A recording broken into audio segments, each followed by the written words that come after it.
आपका हमारे YouTube channel पर स्वागत है।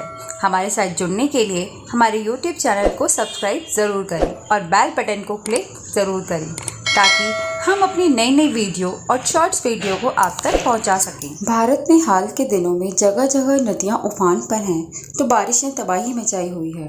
उत्तराखंड और हिमाचल प्रदेश बारिश और नदियों के उफान का प्रकोप झेल रही हैं तो देश के शहरों का भी बुरा हाल है। दिल्ली में यमुना ने इस कदर अपना कहर बरपाया कि लोगों को आर्थिक नुकसान झेलना पड़ा तो उसके आसपास के इलाके कई दिनों तक पानी में डूबे रहे। यह कोई इत्तेफाक तो हो नहीं सकता क्योंकि कुछ वर्ष पूर्व उत्तराखंड में आई त्रासदी ने भी अपना प्रचंड प्रकोप दिखाया था।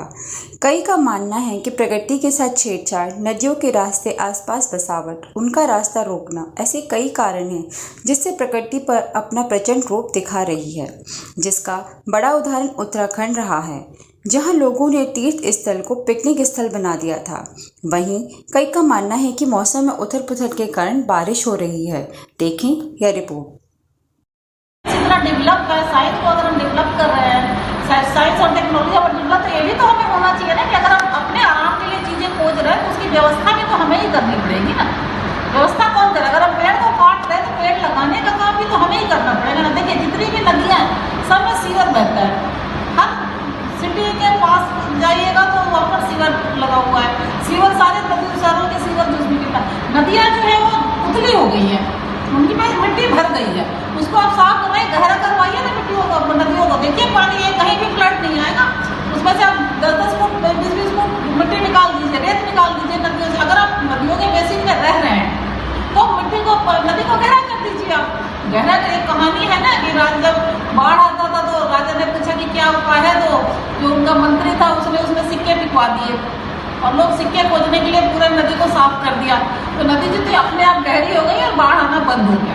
तो सेम प्रोसेस हमें भी करना पड़ेगा कि हम नदियों के जो उथलापन है, उसमें जो मिट्टी जमा हो गई है, रेत जमा हो गई है, उसको हम निकाल करके उसको हम गहरा करें ताकि पानी को बहने के लिए फ्लो मिल सके। नहीं तो शहरों में ही करेगा, कहाँ जाएगा? देखिए पानी अपना रास्ता खुद निकालता है।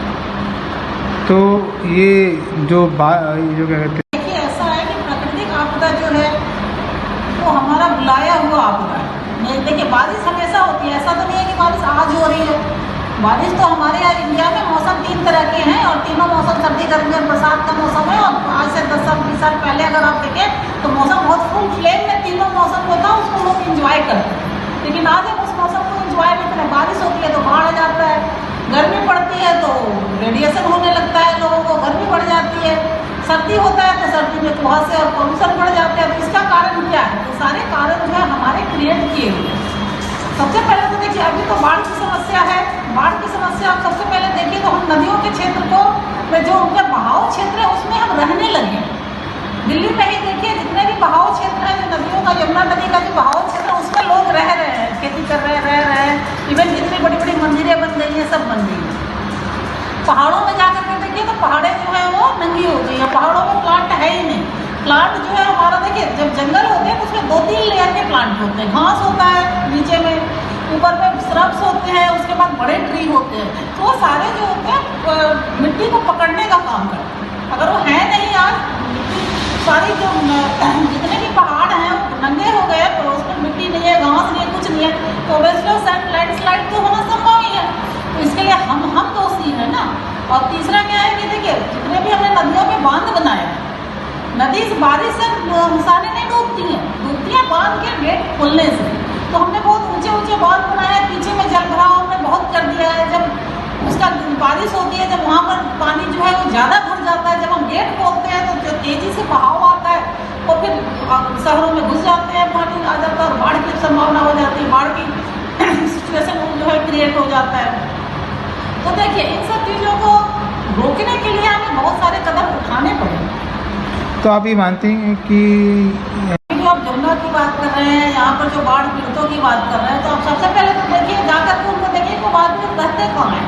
तो बिल्कुल जमुना के किनारे रहते हैं, नदी जहाँ पर फ्लो कर रही है उसके किनारे रहते हैं। तो उनको इस बात का हमेशा ध्यान रखना चाहिए कि देखिए जब भी बारिश होती है तो पानी का फ्लो बढ़ता है, तो सभी नदियों में बढ़ता है, ऐसा नहीं है कि जब जमुना में बढ़ा। तो वहाँ पर जो किनारे में जो काम करते हैं तो उनको पहले ही अलर्ट हो जाना चाहिए ना कि भाई देखिए ऐसा है कि अगर ये तो ऊपर बांध पे आ जाए, खेतों में नहीं रह करके हम नीचे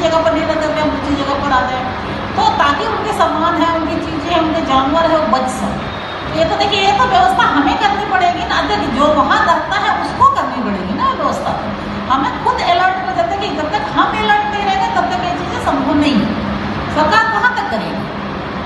84-85 में हम लोग आए थे तो पूरी दिल्ली में हम तो धूप नहीं निकलती थी, इतनी बारिश होती थी, लेकिन बाढ़ नहीं आता था। लेकिन उसका कारण यही है कि एक तो जमुना में मिट्टियाँ भर गई है, गाद भर गया है, ताकि पानी जो है ऊपर ऊपर फैल जाता है, शहरों में घुस जाता है। दूसरा है कि जो हमने डैम बनाया है, डैम की व्यवस्था हमने प्रॉपर ढंग से की नहीं है। उसको हम खोल देते, जब मर्जी होती है, बाढ़ ज़्यादा पानी आता है तो खोल देते हैं। तो खोल क्यों देते हैं? उसको हमें प्रॉपर ढंग से मैनेज तो करना पड़ेगा ना, कि भाई पानी को हम इतना एक्स्ट्रा जमा ही ना होने दें। तो उसके लिए हम बारिश में पहले से व्यवस्था करके रखें ना, कि भाई अगर 2 गेट खोला है हमने डैम का तो तीसरा भी खोल दें, ताकि पानी का फ्लो जो है वो रेगुलर बहता है। आखिरी तब तक तो चीज़ें पानी देखिए किसी को टाइम नहीं देता। पानी इतना तेजी में बहता है, इतना तेजी में बढ़ता है कि किसी को भागने का टाइम नहीं देता है। तो हमें पहले से जो वहाँ रह रहे हैं उनको खुद अलर्ट रहना पड़ेगा। नीची जगह को छोड़ करके लोग बरसात में ऊंची जगह पर आ जाए, ताकि उनको इस तरह की प्रॉब्लम बार बार झेलना ना पड़े। तो हमें पानी को फ्लो को ठीक करना पड़ेगा, नदियों को गहरा करना पड़ेगा, ताकि वो इस एरिया जितना एरिया हमने कब्जा किया है उस एरिया के जो पानी है, पानी उस एरिया में जो पानी जो फ्लो हो जाता है बढ़ने के बाद वो कम हो सके। तो नदियों को हमें गहरा करना पड़ेगा, उनकी सफाई करनी पड़ेगी। जब ज़्यादा पानी हम डैमों में जमा ना हो, जब बारिश का दिन होता है तो हमें शुरू से ही इस तरह का ध्यान रखना चाहिए कि ज़्यादा पानी जमा ही ना, ताकि गाँव में खोल करके बाढ़ आने की स्थिति को लाना। उसके बाद देखिए हमें भी ऐसा नहीं है कि केवल सरकार का काम है, हमें भी अलर्ट रहने की जरूरत है। पेड़ पौधों को लगाना है, अगर हम पहाड़ी एरिया में हैं तो पेड़ पौधों को लगाना है। देखिए आपको मैं एक घंटा बताऊँ, बिहार में बिना बारिश के भी बाढ़ आती है, क्योंकि नेपाल वाले जो है अपना डैम खोलते हैं। आपका जो ये है आसाम है, वहाँ पर जब चाइना जो है अपना ब्रह्मपुत्र नदी का गेट खोलती है तो बाढ़ आ जाता है। तो जरूरी नहीं है कि बाढ़ हमारा बारिश से ही आए, जब बारिश के मौसम में ही आए, दूसरे भी और कारण है बाढ़ आने। तो उन सब चीज़ों को हमें अलर्ट रह करके देखना पड़ेगा, उन सब चीज़ों की व्यवस्था को हमें ठीक करना पड़ेगा। नदियों को हम इतना ज़्यादा गंदगी ना करें, इतना ज़्यादा उनको बांध के ना रखें कि वो अपना रौद्र रूप दिखाने के लिए मजबूर हो जाए। तो हम इंसानों को इस बात को समझना होगा।